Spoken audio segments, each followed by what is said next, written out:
ndugu zangu wasikilizaji na watazamaji katika hii studio yetu. Nashukuru Mungu kwa sababu ya kutufikisha tena leo. Tunataka kuangalia penye tulifikia ile blasphemy. Tulikuwa tumesema tutaangalia blasphemy, maana yake blasphemy ni nini na ni nini Biblia ina identify ya kwamba hiyo ni nini. Tutaangalia hapo leo baada ya kuangalia several identification ya pembe ndogo, na tuliangalia ya kwamba hiyo identifications zilikuwa zinafiti kwa kanisa gani ama kwa nani Lakini leo nataka tuangalie jina makufuru. Makufuru katika Biblia inamaanisha nini?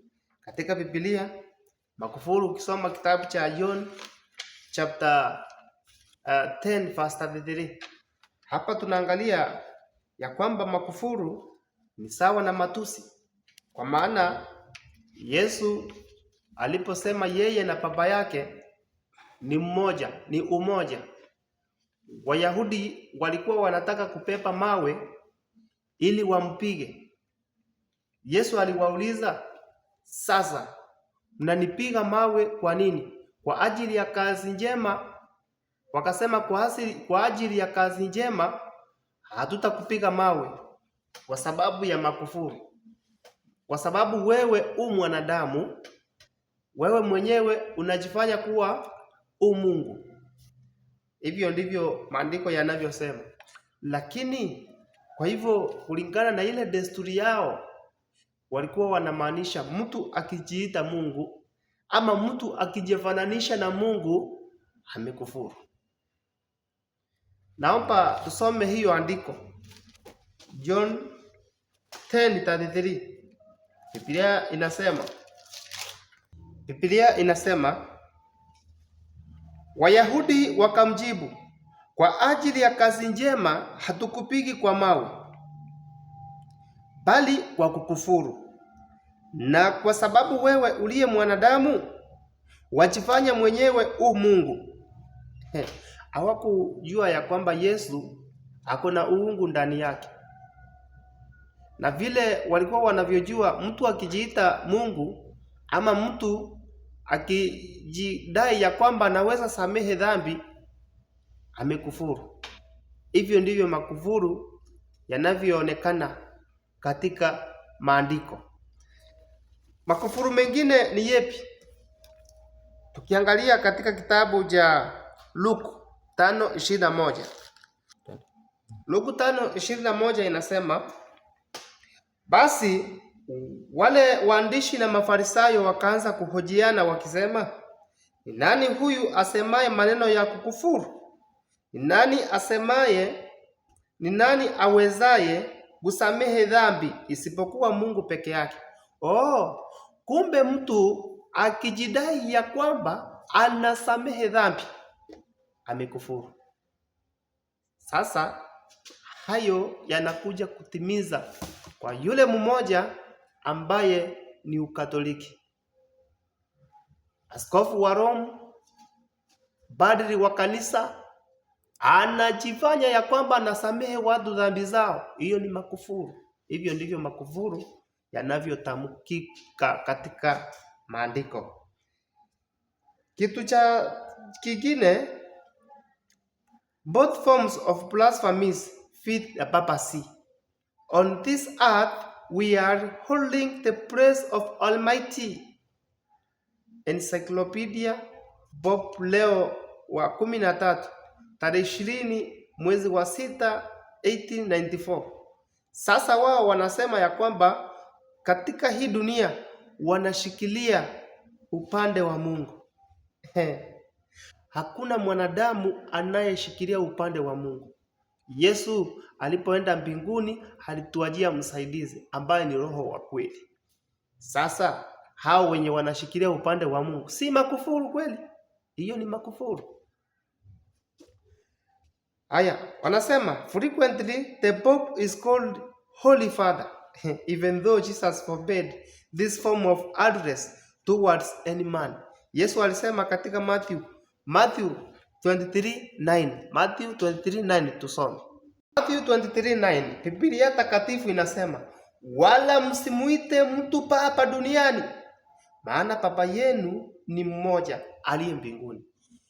Angalia sasa, mtu anajiita father, mtu anajiita, maana yake kwa Kiswahili ni baba. Mtu akijiita baba, Yesu amekataa. Akasema ya kwamba wala msimuite mtu baba duniani, kwa maana Baba yenu ni mmoja aliye wapi? Mbinguni. Mtu akijiita baba duniani amekufuru, kwa maana makufuru ni kujitanisha na jina la Baba wetu aliye mbinguni, Baba Mungu mtakatifu. Kitu kingine ni kwamba, naomba tusome fasi nyingine hapa ya Yohana 17:11, lakini wacha tuanzie 17:1 na 2 ndio tuone Yesu anaangalia wapi akituombea. Inasema, maneno hayo alisema Yesu, akainua macho yake kuelekea mbinguni. Kuelekea wapi? Mbinguni. Hivyo ndivyo Biblia inasema. Akasema, Baba, saa imekwisha kufika. Mtukuze mwanao, ili mwanao nawe akutukuze wewe, kama vile ulivyompa mamlaka juu ya wote wenye mwili, ili kwamba wote uliompa awape uzima wa milele. Yesu alikuwa ameangalia juu kwa Baba aliye mbinguni, akimuomba, akituombea ya kwamba tuwe na maisha mazuri, tena tumjue yeye Mungu wa pekee na Yesu Kristo aliyemtuma. Katika kitabu cha Yohana 17:11, anayeitwa Papa ni nani? Aya, Yesu anasema, wala mimi simo tena ulimwenguni, lakini hawa wamo ulimwenguni, nami naja kwako, Baba mtakatifu, kwa jina lako ulilonipa, uwalinde hawa, ili wawe na umoja kama sisi tulivyo. Angalia, Yesu anaambia Mungu ya kwamba nami naja kwako, Baba mtakatifu. Yesu, acha niwaulize, Yesu alikuwa anapanda ndege aende Vatican? Hapana. Yesu alikuwa anaenda mbinguni kwa Baba mtakatifu. Anasema hivi, kwa jina lako ulilonipa. Yesu anasema ya kwamba hilo jina alipewa. Kwa hivyo mwenye anaweza rithi jina la Mungu ni Yesu peke yake, sio askofu wa Roma. Askofu wa Roma akijiita Baba mtakatifu amekufuru. Kwa hivyo hiyo makufuru inaenda kwa mtu mmoja, inamfiti, ambaye ni upapa peke yake. Daniel 7:25, naomba tusome hiyo pia. Daniel 7:25. 25 inasema, naye atanena maneno kinyume chake aliye juu, naye atawadhoofisha watakatifu wake aliye juu, naye ataazimu kubadili majira na sheria, nao watatiwa mikononi mwake kwa wakati na nyakati 2.5 wakati. Huu ni ufalme mmoja ambao umekufuru. Kwa nini? Wananena maneno kinyume chake aliye juu, kinyume chake Mungu. Na hii katika Daniel 12:7 nayo tusome. Daniel 12:7 nayo naomba tusome. Inasema, nami nikamsikia mtu aliyevikwa nguo za kitani, aliyekuwa juu ya maji ya mto, hapo alipoinua mkono wake wa kuume na mkono wake wa kushoto kuelekea mbinguni, akaapa kwa yeye aliye hai milele na milele, ya kwamba itakuwa wakati na nyakati 2.5 wakati, tena watapokuwa wamekwisha kuvunja nguvu za hao watu watakatifu, ndipo mambo hayo yote yakapotimizwa. Sasa tena naomba tusome Revelation chapter 12 verse 14. Nayo inasema mwanamke yule akapewa mapawa mawili ya tai yule mkubwa, ili aruke aende zake nyikani hata mahali pake hapo alishwapo kwa wakati na nyakati mbili na nyakati na nusu wakati, mbali na nyoka huyo. Haya, hapa tumeona ni wakati. Tunasoma nyakati mbili, tunaona nusu wakati. Nusu wakati hizi maana yake hizi zote, hii ni miaka miwili na nusu mwaka. Katika Revelation 11:12 inaitaja kama 42 months, miezi 42. Katika Revelation 13:5 inaitaja kama 1260 days, siku 1260. Katika Revelation 11:3 na Revelation 12:6 nayo inataja hivyo hivyo. Kwa hivyo hiyo ni miaka miwili na nusu mwaka. Kulingana na hiyo, mwaka uko na miezi 12. Miezi 12 ukiongeza miaka mingine miwili utapata yote ni miezi 36. Nusu mwaka inakona miezi 6, utapata ni 42 months. The biblical measurements for prophetic time counts a day for a year. Ezekiel 4:6 na Numbers 14:34. Naomba tusome hizo mbili, naomba tuzisome. Ezekiel 4:6 inasema, tena utakapotimiza hizo, utalala kwa ubavu wako wa kuume, nawe utauchukua uovu wa nyumba ya Yuda siku 40, siku moja kwa mwaka mmoja nimekuagiza. Kwa hivyo siku 40, siku moja inahesabiwa kwa mwaka mmoja.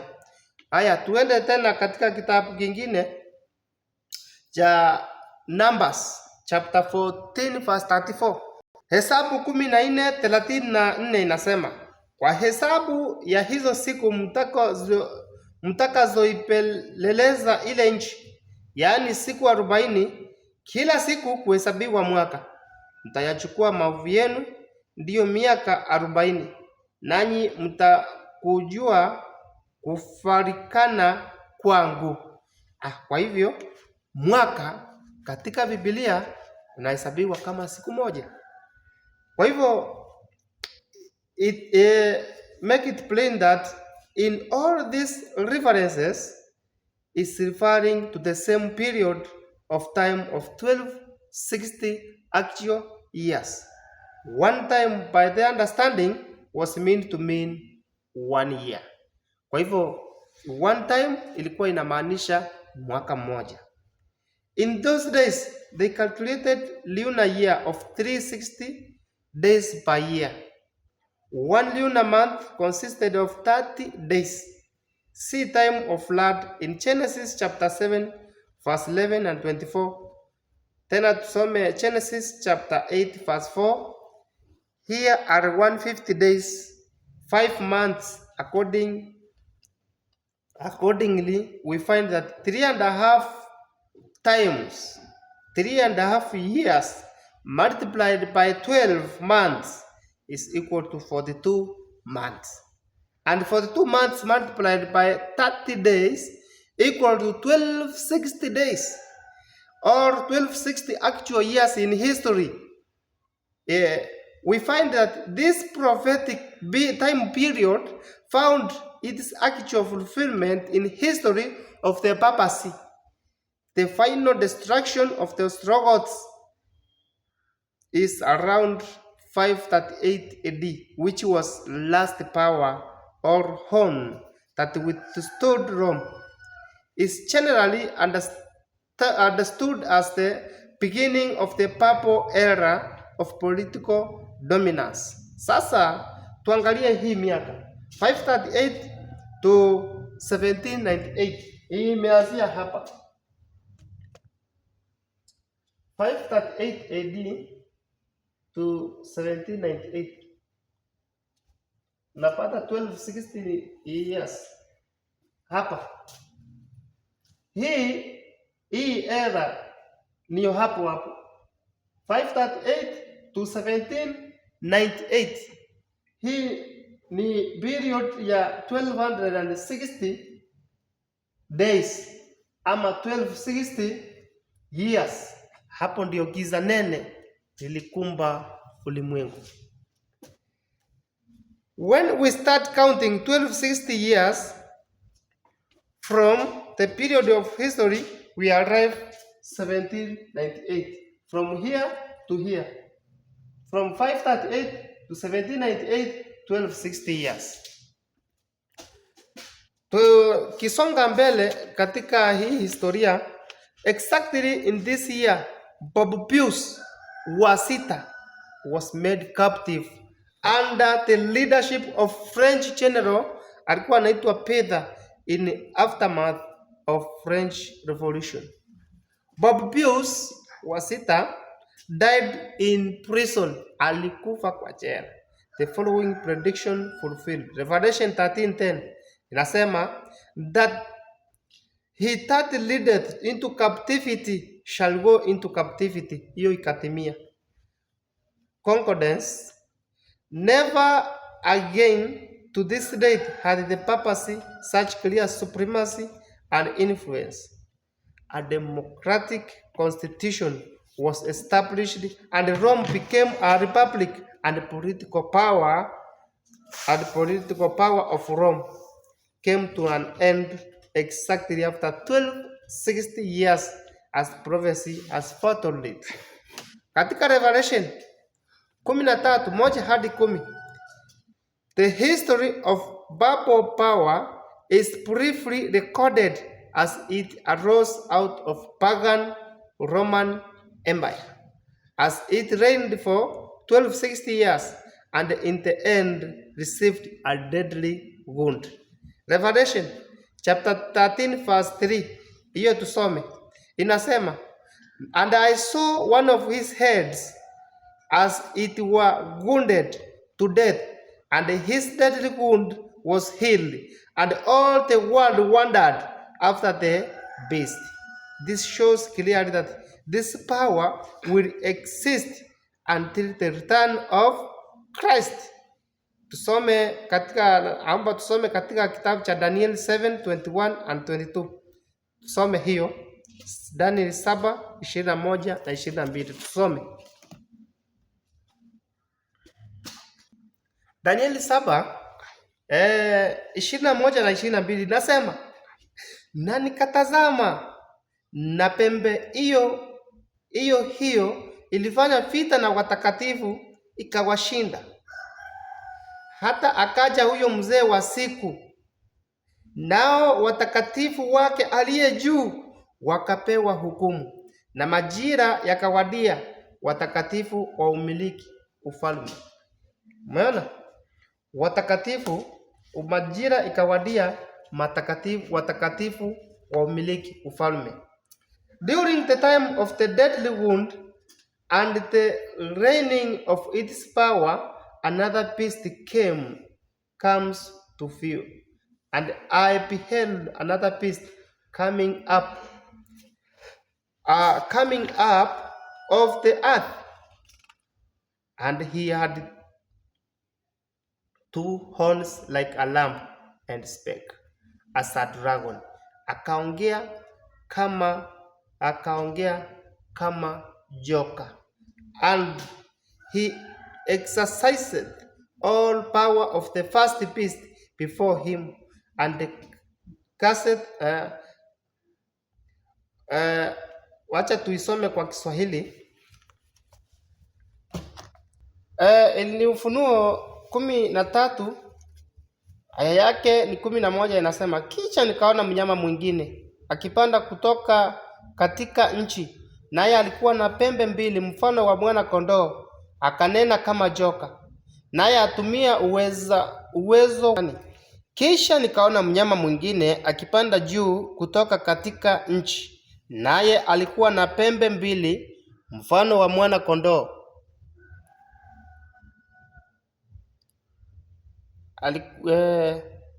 akanena kama joka, naye atumia uwezo wote wa mnyama wa kwanza mbele yake, naye alifanya dunia na wote wakao ndani yake wamsujie mnyama huyo wa kwanza, ambaye jeraha lake la mauti lilipona. Twende. Ukisoma katika hiyo Revelation chapter 13, ukisoma verse 11 to 13, unapata mnyama mwingine anayetoka anaongea, anakaa mfano wa mwana kondoo, lakini anaongea kama joka. Alikuwa anajaribu exercise all the power of the first beast before him. Alikuwa anajaribu kujifananisha ama kuchukua hatua ama kufanya vile mnyama wa kwanza alivyokuwa anafanya. And causeth the earth and them which dwell therein to worship the first beast. Alikuwa amefanya afanye watu wote katika dunia na wote wakao ndani yake wamwabudu yule mnyama wa kwanza, whose deadly wound was healed, ambaye jeraha lake lilipona. Je, hii yote imelenga katika kanisa gani? Ni Ukatoliki ambayo umeanza kutimiza unabii. Na kuuliza wewe msikilizaji wangu ama mtazamaji wangu, penye umefika, umeona ya kwamba tumesoma haya yote, tumeona ni nani anayenena kinyume chake Mungu. Tumeona ni kanisa la Ukatoliki. Wewe unayenisikiza, utaendelea kusikiza tena mambo mengine kuhusu hili dhehebu. Tutaangalia next wakati mwingine, tutaangalia which power is being described, which power is being described. Tukiendelea kujifundisha, na wewe utaendelea kupata maarifa, na mimi nitaendelea kupata maarifa, ili wote tumrudie Mungu aliyeziumba mbingu na nchi na bahari, chemchemi za maji na vyote vilivyomo. Mungu awabariki mpaka wakati tutakutana. Mungu awabariki. Tuombe. Baba mtakatifu, Mungu muumba wa mbingu na nchi na vyote vilivyomo, tunakushukuru.